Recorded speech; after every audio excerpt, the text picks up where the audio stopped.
All right, guys, so I'm writing an offer. I just wanted to show you how the offer process works and what you would be looking at when we're writing an offer for someone. So that way you're aware and you know what's going on. I love transparency, and that's what I want to show you. Here we go.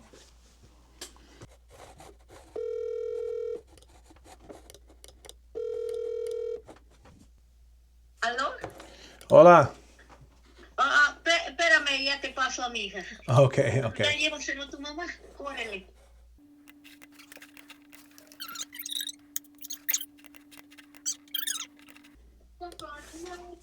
¿Aló? Hola. Sí, dígame. Solamente quería decirte que yo hablé con el agente y todavía no tienen otra oferta. Me dijo que no tiene otra oferta escrita. Ok. Eso me indica que hay alguien que dijo que iba a mandar una oferta, pero todavía no tiene nada. Vamos a mandarle esta oferta para ver lo que ellos dicen y después de eso voy a hablar con el agente para decirle que si tiene otra oferta que me avisa. Ok, está bien. Okay, so Nos avisas entonces. Okay, so estoy en el proceso de hacer la oferta, ponerlo en la sistema y te lo voy a mandar por correo electrónico para que lo puedas firmar. Ok, está muy bien. Okay, pues hasta luego. Bueno, pues gracias. Ok. Y gracias. Bye.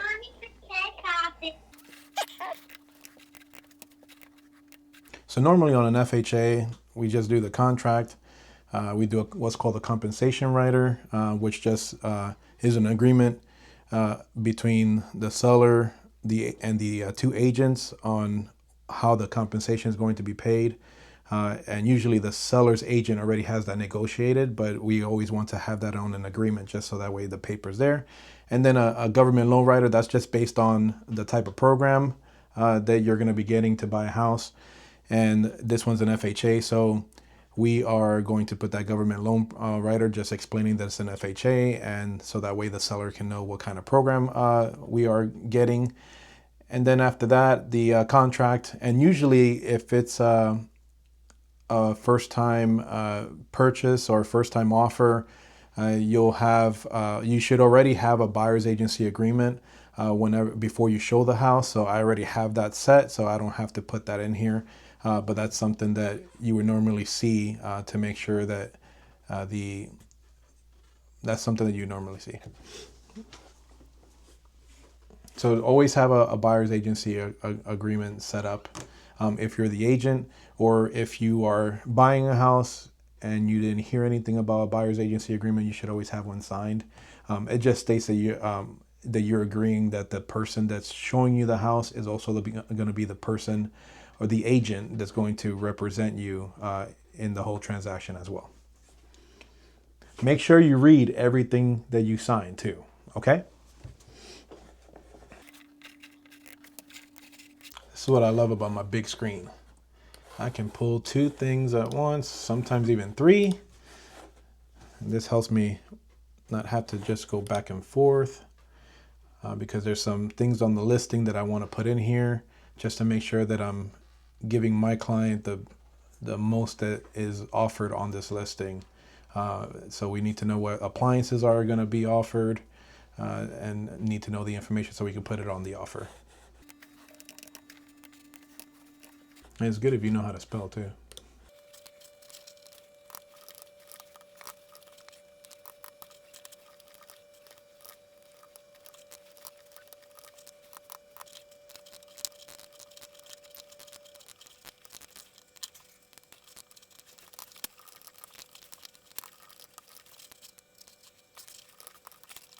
All right, so these right here just state what kind of contingency there is, and contingencies are things that you would put if you have to sell a house, or if you need to wait to do something if you need to wait to buy this house in order to if you need to do something first before buying this house. Well, usually it's a sale.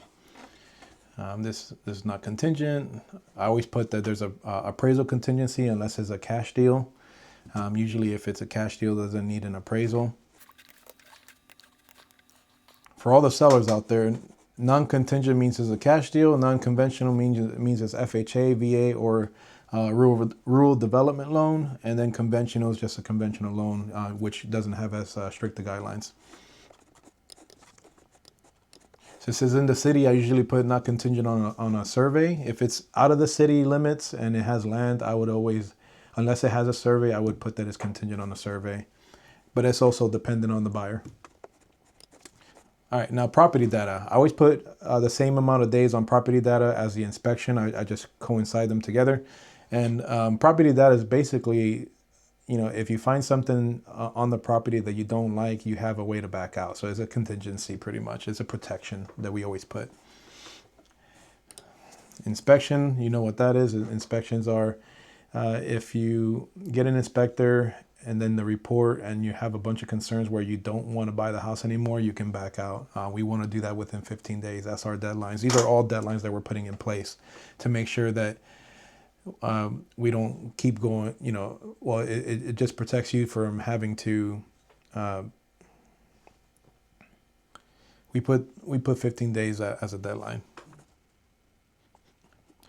So on property data, I always put 15 days and I always put 15 days on inspections.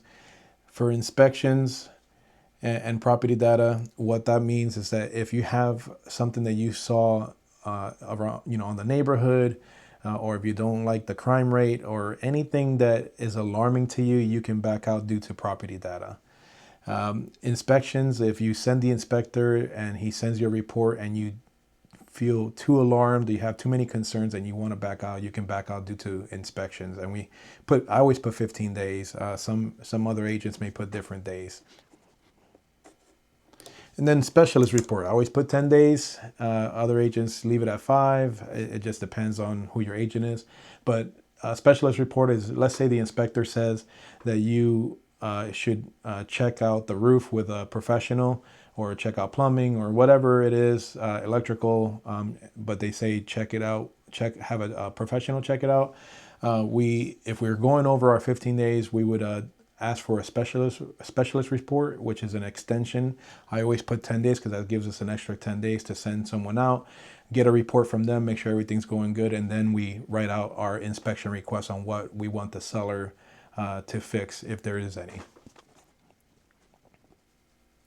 For sellers out there, this is something that you want to be aware of, because if you're getting an offer and you're getting so many days like this, I'm the buyer's agent on this one right now, but as a seller's agent, you want to make sure that you're talking to your agent about these type of days, because the longer the days go, this could drag out and it could potentially have your house sitting on the market without another potential buyer looking at it, because it's held due to inspection. So you just want to make sure that you're having conversations with your agent, and I'm sure your agent's going to have conversations with you on the inspection process and the data process for property data, just so you're not, and they should be protecting you on how many days, because we don't want, as a seller's agent, to have that drag out for you, so that way you're too frustrated and then it goes back on the market because someone backed out and it's already been off the market for 20 days.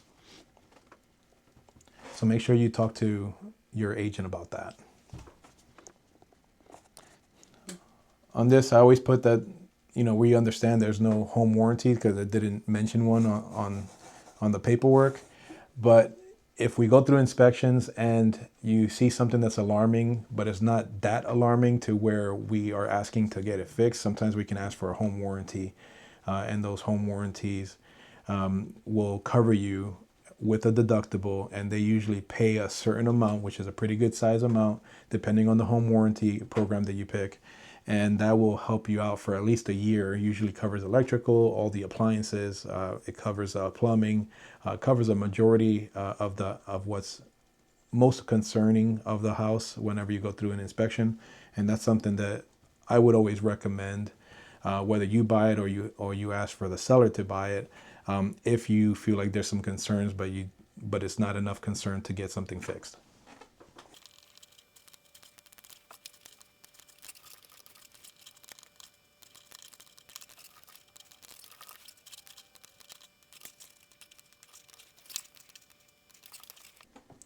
All right, normally on the dates for this part is just an acceptance deadline, which means we're asking the agent to reply to our offer within a certain time limit.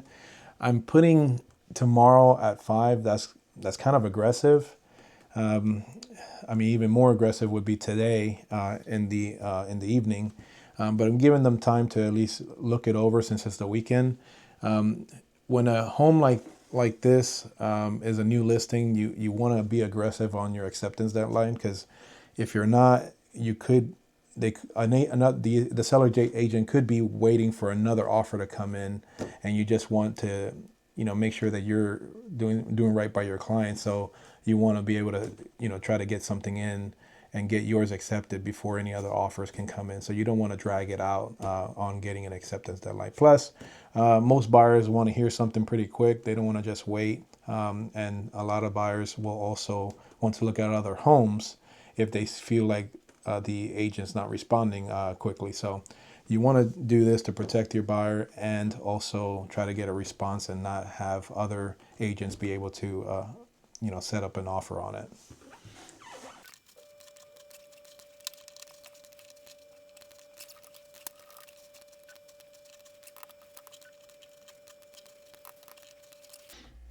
Okay, so this is what I talked about, the compensation agreement. This just says that I'm asking the seller's agent to pay my compensation. I don't ask the buyers to pay my compensation. So if you're looking to buy a house and you have a buyer's agent, most of the time they're going to ask the agent to pay their compensation, because that's usually negotiated with the seller already. So this is the form that we reproduce to agree on that. And then again, like I said earlier, this is a government loan writer, just talks about what type of loan, and it's just the agreement there.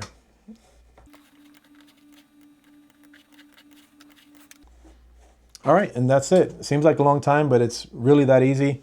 Now we're gonna send this over to the buyers to sign, and then once I get that signature, once I get all the signatures done, I'm gonna send it to the seller's agent, and hopefully we have an offer so I can tell my clients, congratulations. If you have any questions, I'm JJ Ortiz with Ortiz Real Estate. I would love to help you in any questions you may have, and I would love to help you find a house. We have a team that can help you out. Give us a call, the number up here. Okay, see ya, bye.